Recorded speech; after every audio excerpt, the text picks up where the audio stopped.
सेवक आपके मध्य आपके आरोग्य लहर वॉल्यूम 110 यानी कि 110 के लिए उपस्थित है। इस वॉल्यूम को 2 भागों में विभाजित करेंगे। प्रथम भाग में आपके प्रश्न कानों से सुनाई कम देता है तथा इसके उपचार एवं क्रियाओं पर होगा। क्योंकि आपका चैनल हेल्थ के ऊपर है, इसलिए सेवक जब सरसा से दिल्ली की तरफ आ रहा था तो हांसी NH रोड पे सांझा चुल्ला पर विश्राम करने का मौका मिला, तो आपके साथ उसके मालिक श्री रोहताश शेरावत जी को भी साझा करेंगे कि उन्होंने इस उम्र में भी अपने स्वास्थ्य को संभाला हुआ है। दूसरे भाग में आप में से कुछ भाई बंधु सेवक को कहते हैं कि आप गरीबों के बारे में जितना कहते हैं उनके साथ इतना गलत नहीं होता। इस विषय पर सेवक आपके साथ श्री बुधेश यादव जी गांव परराही बिहार जी से मिलवाएगा और उन्हीं के मुखारबंद से उनकी समस्या आपके सामने रखवाएगा। अब आते हैं प्रथम भाग आपकी कानों की समस्या पर। सेवक यहाँ यह साझा करना चाहेगा कि सेवक आपके साथ जो एक्सरसाइज व प्रयोग साझा करेगा उसमें न केवल कानों की समस्या, उसके साथ साथ आँखों की, नाक की, गले की समस्याएं भी आपकी दूर होने में आपको सहयोग मिलेगा।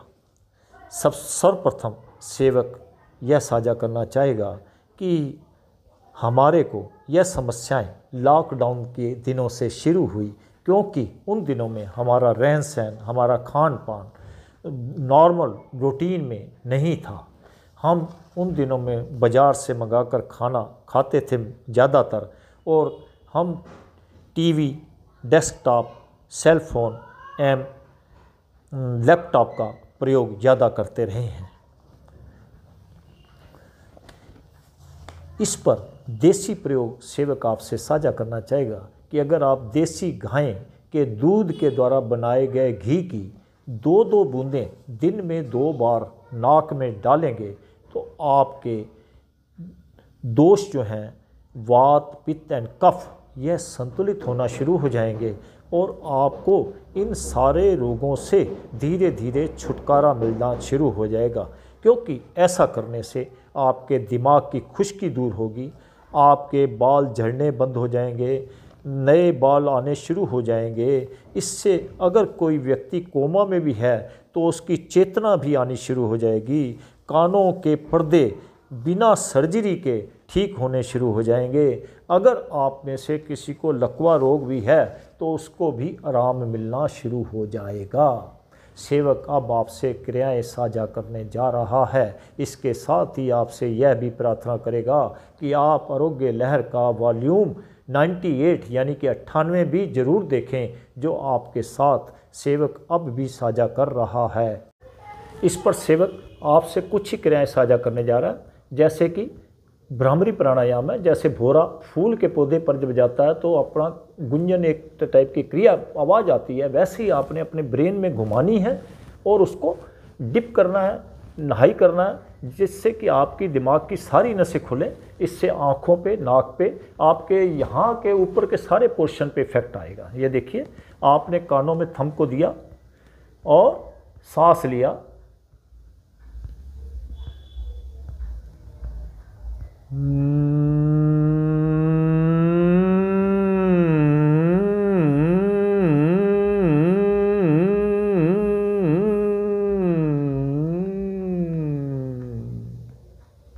अब दूसरी क्रिया क्या है, आपने सांस लेना है, सांस को मुंह से निकालना है झटके से, और ये जो थंब आपने अंदर दबाए हैं इनको खींचना है ऐसे एकदम। जैसे ही सांस छोड़ेंगे इनको बाहर निकालना है। यहाँ पे आपको कानों में टिक की आवाज़ आएगी दोनों तरफ। ये देखिए,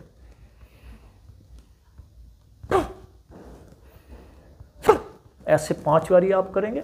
अब तीसरी क्रिया क्या है कि आपने सांस लेनी है अंदर, सांस को अंदर ही रोकना है, और आपने अपना जितना भी अंदर आपके लावा है, जितना भी, इसको आपने एकत्र करके अंदर निकल जाना है।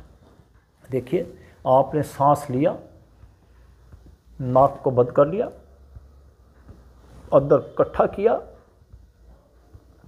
और निकल गए अंदर। इससे क्या है, ये आपके सारा पोर्शन जो है वो उसमें स्ट्रेंथ आएगी, आपके ब्लड सेल्स में ऑक्सीजन का मेल होगा, तो ये आपके सारे ऑर्गन्स जो हैं ऊपर के स्ट्रांग होंगे। एक और प्रयोग क्या है, आपने क्या करना है, सांस लेना है। सांस को आपने मुंह से निकालना नहीं है, आपने निकालना है कानों से। मतलब ये नहीं, आप ज़्यादा प्रेशर नहीं देंगे, इतना प्रेशर देंगे कि आप धीरे धीरे इस प्रयोग को करेंगे। ये देखिए, सांस लिया, एकदम से झटका दिया, यहाँ पे ना दोनों कानों में क्लिक होता है अंदर से, जैसे कि हमारी हवा कानों से निकल रही है। सांस लिया। अगर आप ऐसी ये क्रियाएं करेंगे तो आपको इससे इन ऑर्गन्स पर तो फ़ायदा होगा ही होगा, आपकी थायराइड समस्या में भी रिलीफ मिलेगा, क्योंकि जो हमने लार्वा जो हमने अंदर ले गए थे वो आपके ये जो थायराइड ग्लैंड्स है उसको भी इम्प्रूवमेंट देगा। अब आते हैं देसी प्रयोग पर। आप इसमें लेंगे 1 ग्राम ब्रह्मीवटी पाउडर, 2 ग्राम काले तिल का पाउडर। इसको रात्रि में आपने गर्म दूध या गर्म पानी के साथ लेना है, या आप 4 बादाम और 1 अखरोट रात्रि को तोड़कर उनकी गिरी को आप बॉल में भिगो लेंगे पानी में, और सुबह उसको खाली पेट चबा चबा के खाएंगे।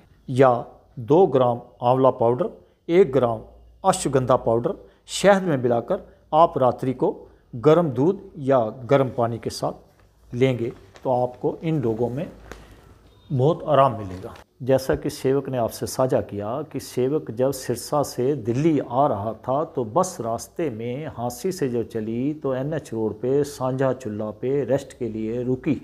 तो वहाँ पे सेवक ने जब उनके मालिक श्री रोहताश सहरावत जी को मिले तो उनके स्वास्थ्य एवं ग्राहकों के साथ व्यवहार तथा खाने पीने की आइटमें बिल्कुल साफ़ सुथरी थी। जैसे ग्राहकों ने उनसे कहा कि हमें ये चीज़, तो उन्होंने उसी समय किचन में से प्रिपेयर करवा के उनके लिए उनको दी। इस प्रकार अगर आप भी कभी उधर से हांसी या सिरसा साइड से आ रहे हैं तो आप भी यहाँ का एक्सपीरियंस ज़रूर लें। आपको अपने घर जैसे खाना मिलेगा और आप अपनी चॉइस का भी उनको खाना कहेंगे तो वो भी आपको उसी समय बनवा कर देंगे। जैसा कि आप यहाँ पे देख रहे हैं कि आपके बच्चों के लिए बैठने का और टहलने की जगह भी साफ़ सुथरी है, तो आप इस जगह का आनंद लेंगे। और अगर आपको वहाँ पे कोई कमी नज़र आए खाने पीने के टेस्ट में या कोई व्यवहार में, तो आप सेवक को कमेंट बॉक्स में ज़रूर बताएं। साथ ही अगर आपको अच्छा लगे तो अच्छे कमेंट्स भी सांझा चुल्ला के बारे में ज़रूर दें, ताकि आगे से सेवक इन चीज़ों का ध्यान रख सके। अब सेवक आपके साथ श्री बुद्धेश यादव जी, जो कि बिहार से विलेज से आते हैं और दिल्ली में ये अपने रोज़गार के लिए आए हुए हैं, और सेवक के यहाँ भी इन्होंने 7 दिन के लिए कार्य किया। सेवक को इनका कार्य भी बहुत अच्छा लगा, तो इनको बीच में से टेलीफोन आ रहे थे, तो सेवक ने इनसे पूछा जब समस्या, तो इन्होंने बताया कि इन्होंने बैंक से लोन लिया था सरकारी स्कीम में। तो इन्होंने बताया कि इनको वहाँ से 95,000 रुपया लोन मिला था और उसमें से दलाल ने 33,000 रुपये लिए थे। अब ये विषय आप इनके मुखारबिंद से ही सुनिए। श्री बुद्धेश जी, आपने जो मुझे बताया था, आप सारांशता बताएं कि आपने कौन से बैंक से कितना लोन लिया था, और आपको जैसे आपने बताया दलाल ने कितने पैसे उसमें से लिए। बैंक ऑफ इंडिया से लोन लिए थे, उसमें 95,000 का पास हुआ था, उसमें से दलाल 33,000 रुपया लिया था। और अब वो परेशान करते रहते हैं, बार बार फ़ोन करते रहते हैं कि पैसे जमा करो नहीं तो केस हो जाएगा, पुलिस आएगा, धमकाते रहते हैं, ऐसे परेशान करते रहते हैं। और आपने जैसे बताया था कल भी कि आपको मैनेजर का टेलीफोन आया था, तो आप इस केस को सेटल करना चाहते थे, तो उन्होंने आपसे आपने बताया कि उन्होंने आपको डरा धमका के पैसे भी जमा करवा लिए कुछ। तो क्या क्या बात हुई थी पूरी आपकी? वो पैसे बोला था कि ब्याज जमा करना पड़ेगा, नहीं तो खाता NPA में चला जाएगा। तो हम बोले कि नहीं, वो बोले कि नहीं, खाता जो NPA में चला जाएगा तो कहीं कुछ नहीं मिलेगा, प्राइवेट कोई भी चीज़ में तुम लोन या कोई भी चीज़ लेना चाहते हो, तुम्हारा क्रेडिट ख़राब हो जाएगा, कुछ नहीं मिलेगा, कहीं कुछ नहीं होगा, तुम्हारा आईडी ही ख़राब हो जाएगा। इस तरह से जब वो परेशान किया तो मैं डर के मारे फिर वो पैसे दे दिया, और वो वहाँ बैंक में जो पैसे जमा था हमारा वो भी उसने काट लिया और ब्याज में रख लिया। अब फिर और कह रहे हैं कि 12-13 हज़ार और दो तब जाके होगा। आप विदेश जी यही बताएं, ये तो आपने बैंक का बताया, इसका मतलब बैंकों में भी वहाँ पे बहुत करप्शन है जैसे आपने जो बात की है। तो दूसरा, जैसे आपको बाई दी वे वहाँ पे आधार कार्ड बनवाना पड़ता है आप भाइयों को, तो वहाँ पे आपको कुछ समस्याओं का सामना करना पड़ता है क्या? ये जैसे राशन कार्ड में नाम जुड़वाते हैं तो उस सब में जैसे एक आदमी का नाम जुड़वाओ या 2 आदमी का, वो पैसे दलाल लेते हैं 1500 रुपये 2000 तभी जोड़ते हैं, ऐसे नहीं जोड़ते हैं। तो आप डायरेक्ट क्यों नहीं जाके जमा कराते ऑफिस में? ऑफिस में अगर सरकारी ऑफिस में जमा करते हैं तो उनका पता नहीं वो साल में 2 साल में या कब वो जोड़ेगा, इनका कोई भरोसा ही नहीं है। तो क्या ऐसा है कि उन दलालों की उस दफ्तर में आपस में साठ-गांठ है कि उन दलाल के थ्रू अगर कोई फार्म जाता है तो वो उसी समय बना देते हैं, और अगर आप दलाल से सरकारी अफसर से साठगांठ होता है, उनको भी कुछ पैसे दिया जाता है और ये भी खाते हैं, दोनों मिल के करते हैं तो काम उसमें वो जल्दी दलाल कर देते हैं, इस वजह से वो सरकारी अफसर से मिले होते हैं। अब मेरे भाई बंधुओं, आपने सुन लिया कि ये गरीब आदमी क्यों गरीब होता जा रहा है। अब हिंदुस्तान में इसी तरह, जैसा कि ये बिहार का इंसिडेंस बता रहे हैं, ये सिर्फ इनका अपना नहीं है, वहाँ पे तकरीबन ऐसा ही होता है।